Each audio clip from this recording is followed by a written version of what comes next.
the trip to Morocco for the first week of February still on my calendar. Do you think we're going to be able to do that, or you think I should cancel it? What do you think? Not this year. Not this year. Right, right. I canceled all my trips. Yeah. Traveling's like food to me. So I'm really missing traveling. We've already, CBSD had several trips that had to be, oh well, they will happen. But you know what? There's some very interesting tour people, like Context Tours is doing online explorations of cities and doing with lectures, but we all know that's nothing. All right, it's almost 11 o'clock. 10 o'clock time. 10 o'clock. Over to Canternimi. Do you want to do the intro, Rabbi Rapport, for Canternimi, or should we let him take it away? The only intro is thank you, and how excited and what a treat we have waiting for us that Shabbat can start so early. All right, and so while I'm hopefully if I could get screen sharing privileges, that would be wonderful. And while I'm waiting for that, I'll just say I'm going to try to give you all a little taste of a fraction of the music that is out there for some of these psalms. As Rabbi Rapport alluded to yesterday, the quantity of musical settings that there. Everyone else, please mute yourselves. Shep, please mute yourself. Jim Brule. Answer, you got screen sharing. Oh, I see that. Thank you so much, Bruce. As Rabbi Rapport alluded to yesterday, the quantity of musical settings there are of Psalm 92 alone is mind-boggling. In fact, I would go as far as say that it's possible that there are more settings of Psalm 92 than the rest of the Psalms and Kabbalat Shabbat combined. So especially when you start including... I feel so validated. Thank you, Candace. Especially when you start to consider non-Jewish settings. So we'll only do a few non-Jewish settings of certain texts today, but I think it's worth pointing out, particularly Psalm 98 and Psalm 92 have a variety of Christian settings as well. So I want to start, however, with something that's very close to my heart, because it was the year that I spent singing in the CBST chorus, where we had this beautiful setting of Psalm 98 that was commissioned from composer Michael Bueno. And I want to express gratitude to Joyce Rosenzweig and Nora for giving permission to share this snippet with you all of this beautiful choral setting of Psalm 98. So I'm going to share my screen here. And we want to optimize for video sharing. Here we go.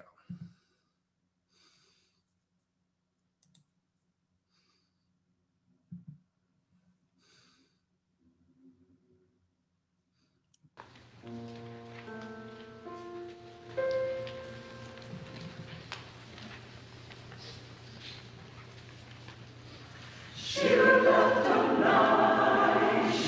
Chadash, Ki Nifa'ot Asa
come back to this recording a little bit later because there's also a beautiful setting of Psalm 29 from the CBST chorus when we get there. So I'm going to stop my share for a moment.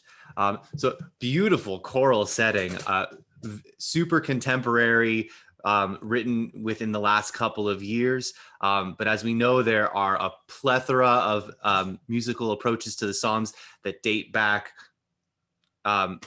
centuries and millennia. So I want to share with you all, as I always like to do, to give an example of what we might call a psalmodic approach to the text, which is psalmody. Again, is this practice of taking the whole psalm and applying a repetitive melodic structure to each verse or to sets of verses. So there will be usually what we might call like an antecedent and a consequent phrase, like an opening and a closing kind of phrase that is then rinsed, repeated, and repeated for each of the verses, or sometimes sets of 2 verses in a psalm. This is really common in a lot of Sephardi communities because that repetitive structure really facilitates communal singing, as well as in certain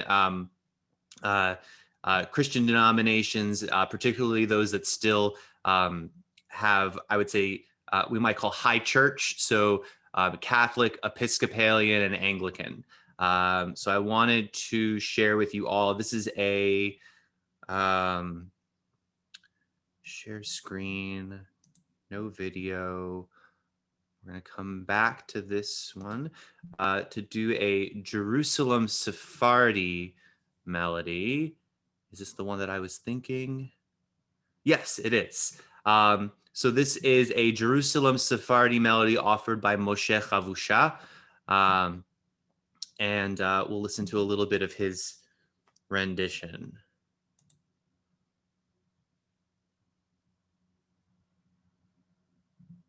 Might have to refresh my page. Let's see if this works. Yeah, I think I have to refresh my page. Let's do that. Sometimes this is from the National Library of Israel's website, which is occasionally a little bit, the interface is occasionally a little clunky. הושיע לו ימינו וזרוע קודשו, הודיע אדוני ישועתו, לעיני הגויים גילה צדקתו, זכר חסדו ואמונתו לבית ישראל. ראו כל אפסי ארץ את ישועת אלוהינו, הריעו לאדוני כל הארץ, פצחו ורננו וזמרו, זמרו לאדוני בכינור. בכינור וכל זמרה, בחצוצרות וכל שופר, הריעו לפני המלך אדוני, ירעם הים ומלואו, תבל ויושב בה, נערות ימחה וכף, יחד הרים ירננו, לפני אדוני כי בא, לשפוט הארץ, ישפוט תבל בצדק, ועמים במישרים. So you can hear that very repetitive structure throughout the whole psalm, which really gives you the ability to get through a large quantity of text quickly without having to, as is more typical in Ashkenazi circles, to just let people kind of mumble daven on their own. This is a way where you can still get through a large quantity of text, but with actually everybody singing together out loud, which is just a different approach to the same concern of how do you get through larger quantities of text in liturgy and in paraliturgy. But you can hear this is again, I would qualify this as Jerusalem Sephardi, which is a bit of an amalgam of different styles of diaspora Jewish communities from Arabic-speaking lands around the North Africa and the Middle East who, came to Israel, particularly after they were, in some cases, expelled from their original home countries. But I would say the tradition that probably gains predominance and influence on this new amalgam of what we might call Jerusalem Sephardi style is Syrian. The Syrian style of chanting is considered very highbrow and sophisticated. So oftentimes it gets it dominates an influence in the various Sephardi, maybe like pan-Sephardi kinds of communities that have formed in Jerusalem. So I want to share with you all, let's go to a contemporary setting of two of the verses from Psalm 98, which you can hear a little bit of an influence of the Jerusalem Sephardi kind of style, but very contemporary, from Nava Tehillah, Yoel Sykes's setting of Hariu Ladonai. I'm going to bring up text on screen for us. As always, by the way, I'm not paying as close attention to the chat because it's hard for me to do that, especially when I'm sharing my screen. But Harold has across the board permission to stop me anytime something salient comes up. And I'll try to occasionally pause. Got it. We're fine so far. Great. Just talking about where to get kanafe in Bay Ridge. This is a good endeavor as well. All right, so this is a little bit of Yoel's setting of Hariu Ladonai, which I love, but it's so not what I would have heard in my own head if I was trying to come up with a melody for these words. And that's in some ways why I like it even more.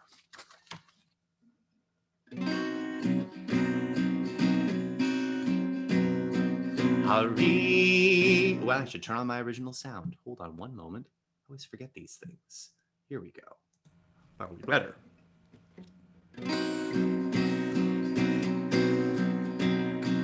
Hari Adonai kol haaretz yitzchu v'ranenu v'zameru.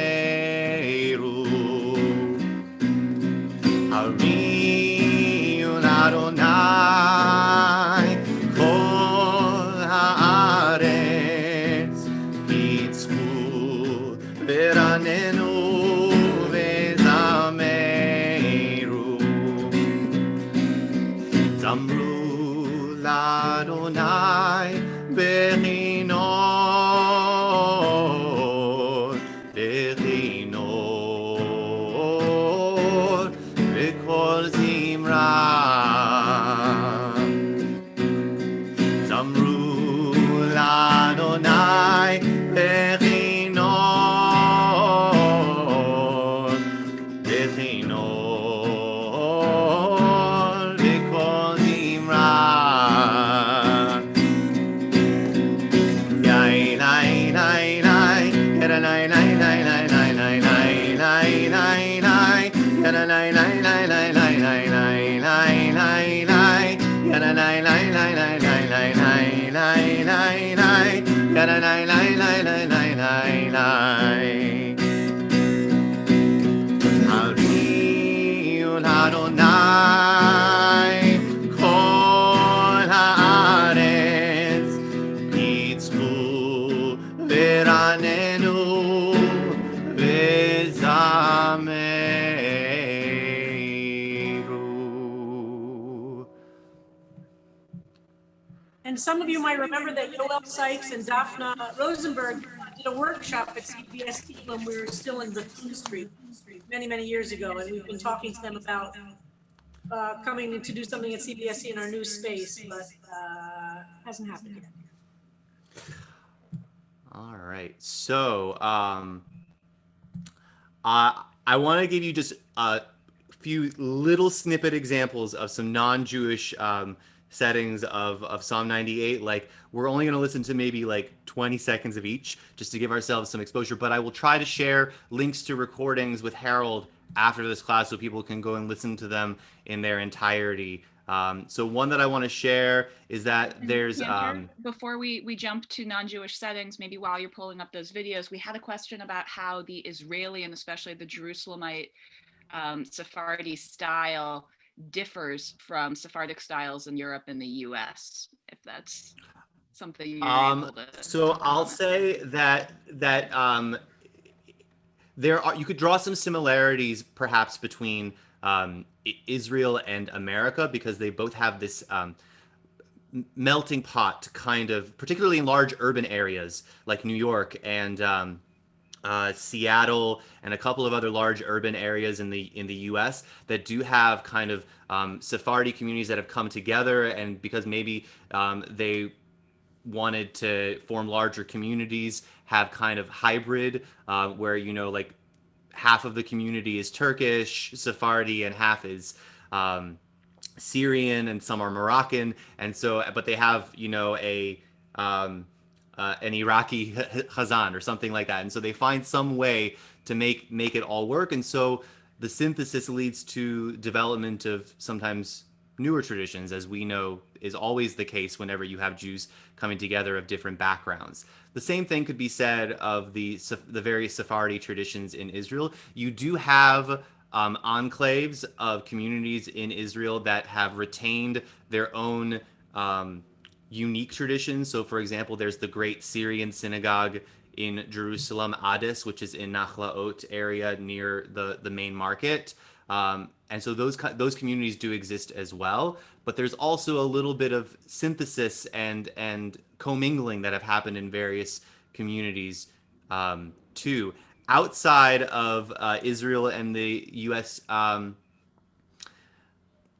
it's a bit of a more nebulous kind of question. Historically, there has been a difference between the musical styles of Sephardi communities, particularly along North Africa, versus what I might call like the Balkans, so like Greece, Italy, Turkey, Bosnia, and like that kind of region. Further out to into the Middle East, like Syria, Iraq, and Iran.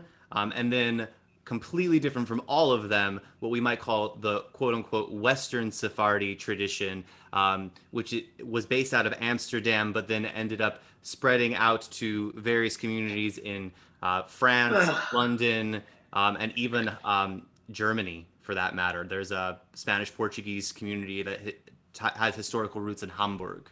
So, yeah, it's important what Cantor Nemi is saying is that we tend to in America use this word Sephardi to mean it's just too big for what the divisions are, and some of it has to do with whether there were primarily Arab countries, and the influence of Arab culture and Arab music and Arab modes, or whether they were Spanish Portuguese, which is a very different root, but a lot of them mixed up. And in New York City, there's an amazing community of Bukharan Jews who are really fascinating and different. And there's a neighborhood in Queens. There are 3 blocks. I think it's along Queens Boulevard. Maybe somebody from Queens knows better. That's all Bukharan food, all Bukharan synagogues, all Rego Park. Where is it? Rego Park? Rego Park. Oh yeah, I went to a Georgian Jewish restaurant there once. And that's like a whole other universe of non-Ashkenazi Jewish culture. New York City has so much stuff because it's New York. Unfortunately, many of those cultures are deeply homophobic and really hate gay people in a way that has not loosened up much. The Syrian Jewish community, the Bukharan Jewish community, are the Persian, the Iranian Jewish communities are very, very still quite hostile to gay people. So it's not so easy to do group trips to those synagogues where the music is really spectacular.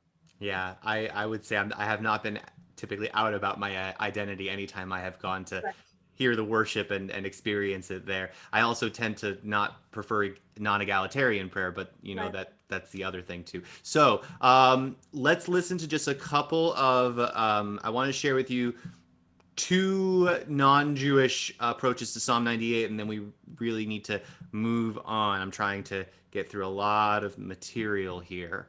Let's see here. Where did my window? There's my window. Okay. And I need to do this because this is... Oh, hold on. I lost it. There we go. There we go. Okay. This will be a little bit better. Okay, so we come here to my playlist. I was trying to put together a playlist for videos today, and I ended up gathering far more than I could ever hope to use. Hold on. Let's go to that, if it will page will consent to load. There we go. Hold on. This is not what I wanted to share with you all. Hold on one moment. Thank you for your patience. Anytime you want me, can't need me, feel free to vamp. I have a lot to say about any of them. So if you All right. I think that I'm just about ready here. I just need to pull up my. Here we go. Gosh. My computer's being a little bit uncooperative. So yes, actually, Rabbi, if you could take a moment. So the interesting, the issues about Arabic cultural, maybe you could just turn off your. So. Oh, sorry. I apologize. I got it up here. Okay, great. This is Felix Mendelssohn, Psalm 98 in German, just to give ourselves an example of a very different kind of approach to the psalm. I'm going to show us the German text here while we listen.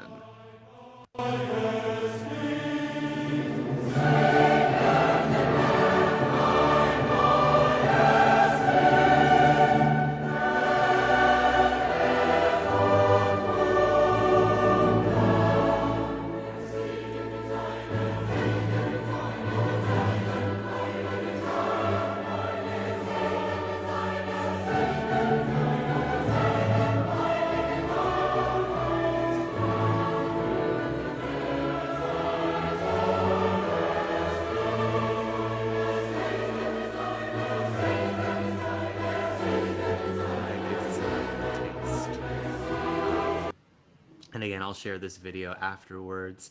And then the other thing I wanted to share with you all is I didn't realize that there was a prominent Christian community in Bangladesh. And so there is actually a Bengali tradition of psalm chanting as well.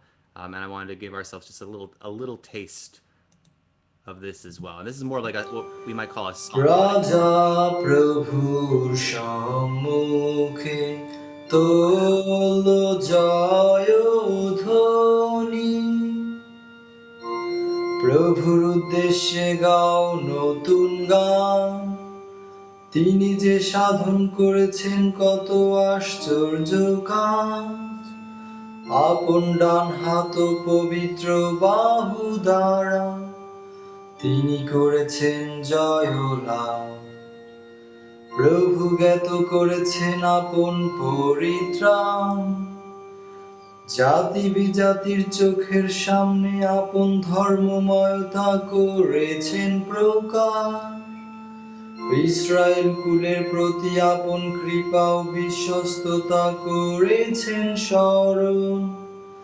পৃথিবীর সকল প্রান্ত দেখেছে আমাদের পরমেশ্বরের পরিত্রাণ. So you get the idea there as well. I would still call that a very psalmodic kind of approach, except instead of there being two parts, there are more like four parts in that melody that are repeated in sequence to get through the text. But still the same. Which psalm is this, Cantor? This is still Psalm 98. And it's sung in what language? Bengali. Whoa. So there is a Christian community in Western Bangladesh. That is where this comes from. I just stumbled upon it and I had to find out a little bit more. A beautiful approach to chanting through the psalm as well. So I want to move on to Psalm 99. So we were listening to some Jerusalem Sephardi approach to a psalm before. This is a Moroccan singer, Chaim Lok, or Luke. Actually, I'm not sure if the vav is supposed to be an oval or an uval, but has a lovely voice and has a lovely approach to Psalm 99 now.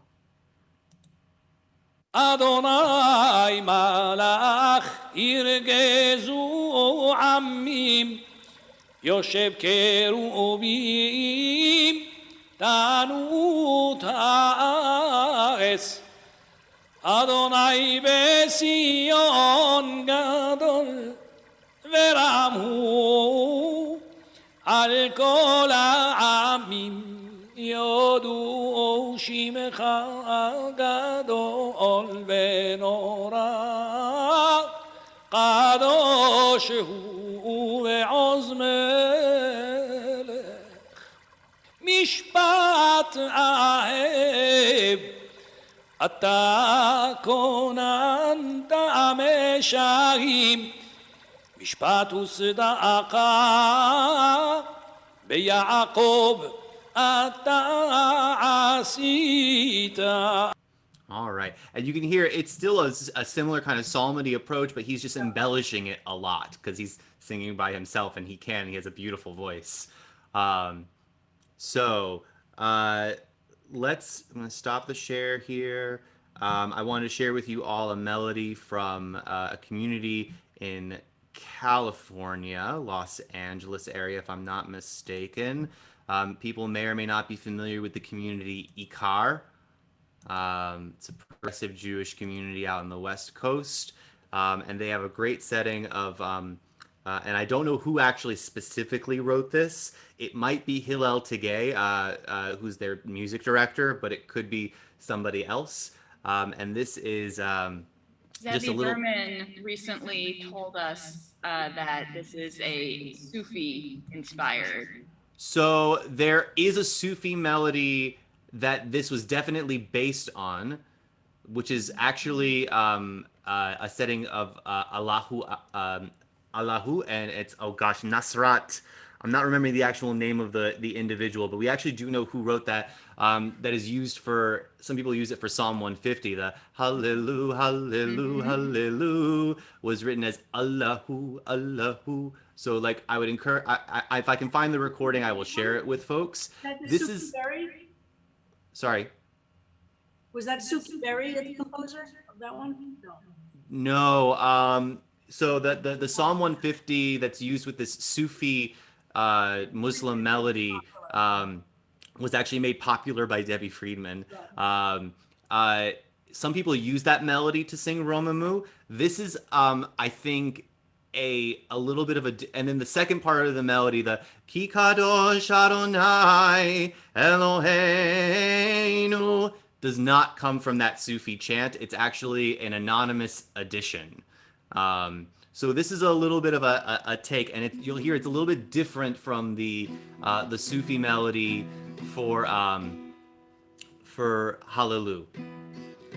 Romimu, Romimu, Romimu, Adonai Eloheinu. Romimu, Romimu, Romimu, Adonai Eloheinu. Oh gosh, that's way too, we're gonna take that down. Romimu, Romimu, Romimu, Adonai Eloheinu. V'hishtachavu lehar kocho, v'hishtachavu lehar kocho, ki kadosh Adonai Eloheinu. Romimu, Romimu, Adonai Eloheinu. Romimu, Romimu, Romimu, Adonai Eloheinu. Ki kadosh Adonai Eloheinu. Ki kadosh Adonai Eloheinu. Romimu, Romimu, Romimu, Adonai Eloheinu. Romimu, Romimu, Romimu, Adonai Eloheinu.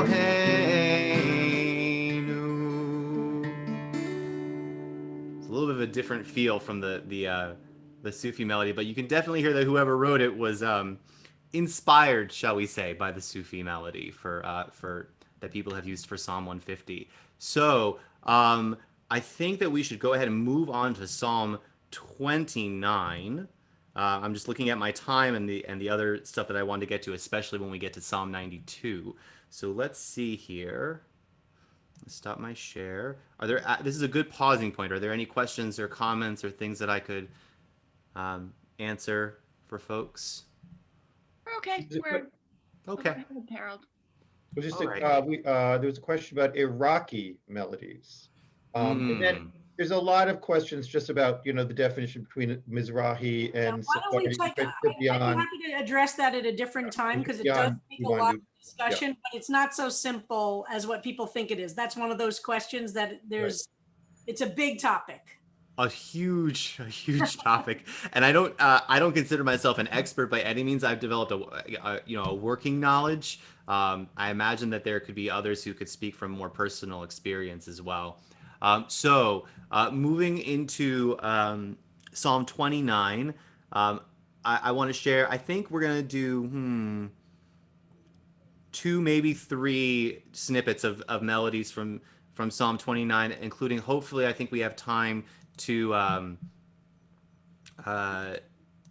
do another CBST chorus rendition of a beautiful choral setting by Lance Rhodes.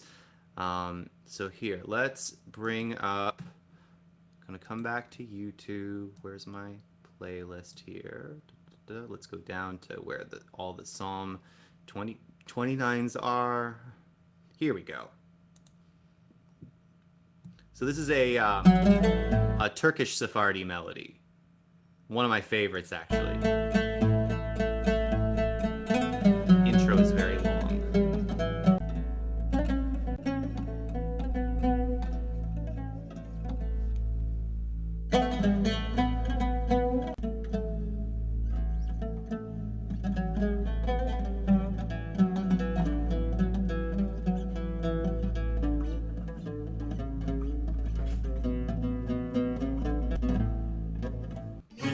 There we go.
So that is a Turkish Sephardi, and you can hear how it's very different from the Jerusalem Sephardi and the Moroccan melody, though. And if I told you that this was a community that lived, in the Balkans, in a country that is in close proximity to Greece and was on the Mediterranean, you would absolutely believe me. But you can also hear that they're very much influenced by the Arabic scales as well. So was that an oud? Was that the instrument? Oh yes, or a derivative. I'm not sure. It's hard to tell for certain because there's no video, but it certainly sounds like one. Okay. And folks should know that two of our interns, Dave Yadid has a Syrian Jewish identity, and Sam Rosen is Turkish Jewish. So two very different but related. And the oud is an instrument that really has prominence throughout, I would say, throughout the Eastern Balkans and all the way around the Middle East and into parts of North Africa. It's a very ubiquitous instrument. So let's listen to something totally different from the Ava Yudaya community, the Jewish community in Uganda.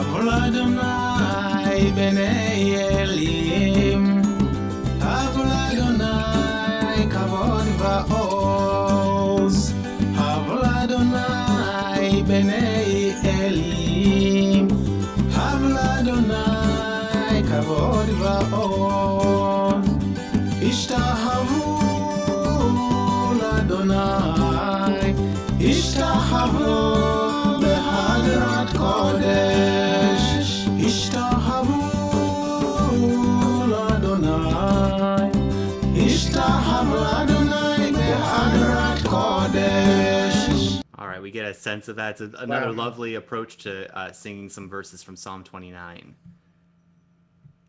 Then this is again the Jewish community in Uganda, the Abba Yudaya community. We'll hear another African Jewish community from Nigeria in a moment. So let's go to CBST Chorus, providing what, in my opinion, is a stunning choral setting of Psalm 29 by Lance Rhodes. Your completely unbiased opinion, absolutely objectively speaking, stunning. Yes. Well, the performance is wonderful, and the arrangement and the composition by Lance Rhodes, it's a beautiful approach to the text.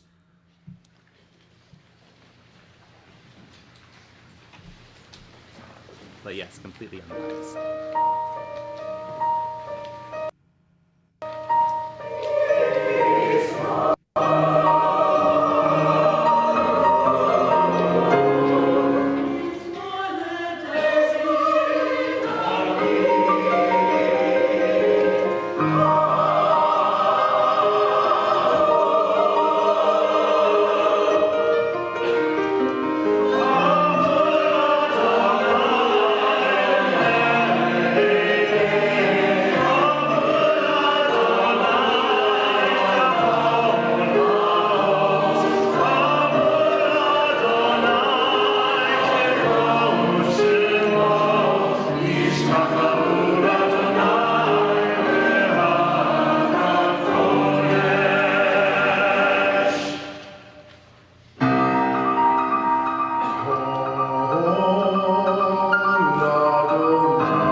that is spectacular. And yes, that's Cantor David Berger is the soloist there. Mhm. When they said the phrase "Kulo Omer Kavod," everyone says "Kavod," glory.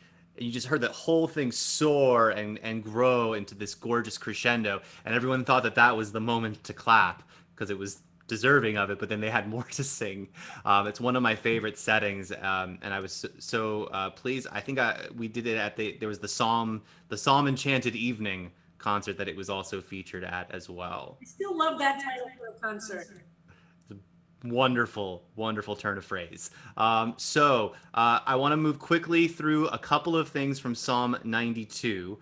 We don't have very much time here.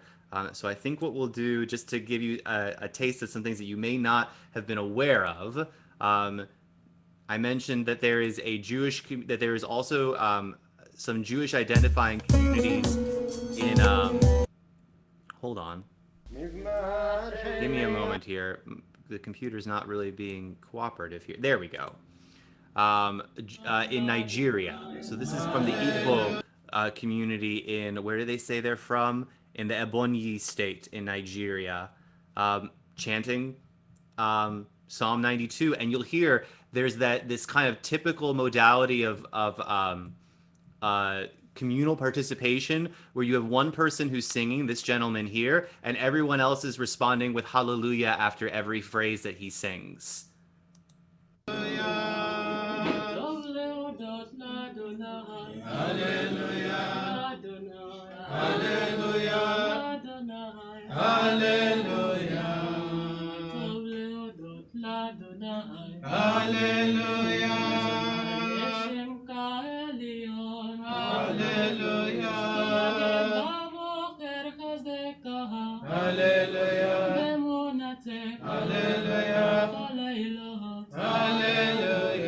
So he just sang Ve'emunatecha baleilot. And so again, just another example of another approach to singing through a psalm in a community in Nigeria, and a very traditional modality of singing a psalm too, where you have one person who sings the psalm and everyone else comes in periodically with a repetitive response. We have that in psalms like where we repeat Ki le'olam chasdo over and over again. And then the other setting, another setting of Psalm 90. I know that we're at 9:45. Do we have a few minutes? Sure, one more. All right. That means we're not going to get to Psalm 93 today, but that's okay. I'll share some recordings later.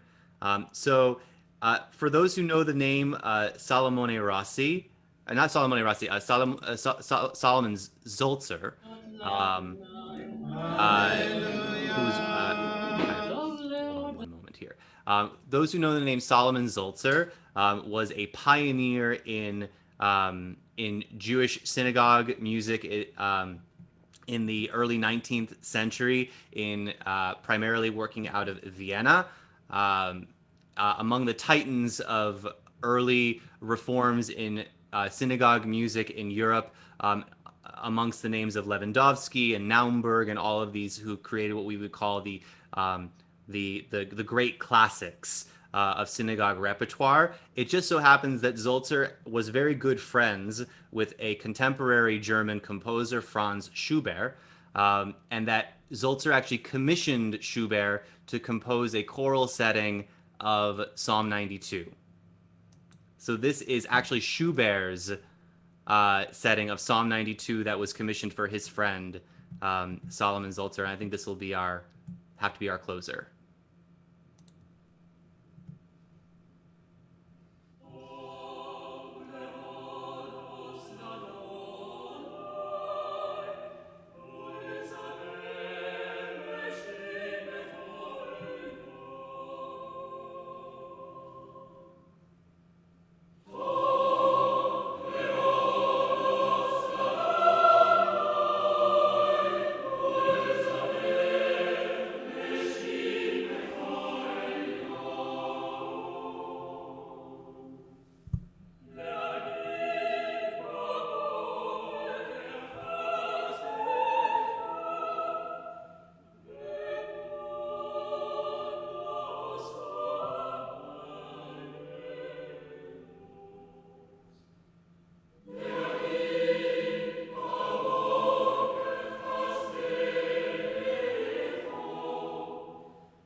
I think that's a good enough place for us to pause and end for today. I apologize that we did not get to Psalm 93. I have. It just so happens that that Psalm 93 is one of my favorites, text-wise, and that it is also the namesake of the cantorial mode that's the Ashkenazi, I should say, cantorial mode that's used to chant Kabbalat Shabbat. Another time. So wonderful to give you share this kind of really whiplash survey of the different kinds of musical approaches to some of these psalms. And thank you all for your wonderful comments and questions as we've gone through. Hooray for Cantor DB! And Cantor Thank you DB, so much. It was Thank you. beautifully done. Fabulous. the Cantor Well, will thank send you. out a Loved playlist, it. and I will email it to everybody in Cantor. Loved it. Who knows? There might be another day when you could come back and do another psalm for us. Loved it. Cantor. And just very quick plugs. This Friday night, you'll hear some settings for the Psalms that we studied over the course of this past week. And this week is your last opportunity to sign up for the Bechol Hashon, which is a fabulous multiracial Jewish network, Kodesh class that I am teaching starting next Wednesday evening, the same day that we're having some wonderful CBST communal time, process the election like things are happening. Calling it the election reflection. Yeah, that's great. So the Lashon Kodesh class is going to start on Wednesday. It will be more deep dives into the Hebrew of the Shabbat evening liturgy straight from CBST's Siddur. We won't get to spend as much time on the Psalms because there's so much gorgeous liturgy for us to focus on, and you'll definitely hear some new takes on these Kabbalat Shabbat Psalms in that class. So I know I'll see a lot of you there, and just a quick reminder for anybody who meant to sign up and hasn't yet. We have an exciting period Psalms class next week. I would suggest over the weekend, for those of you who have a minute, read the preface to your Siddur about how the book was put together. It will stand you in good stead for Monday's session.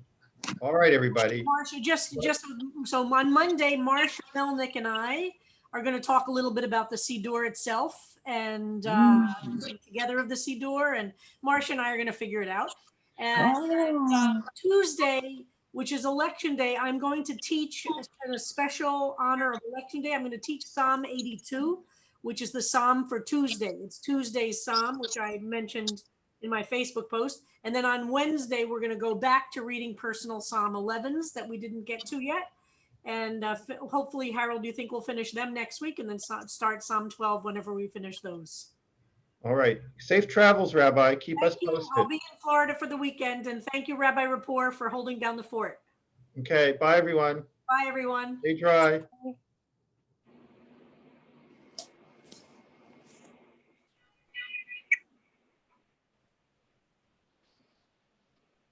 Mm.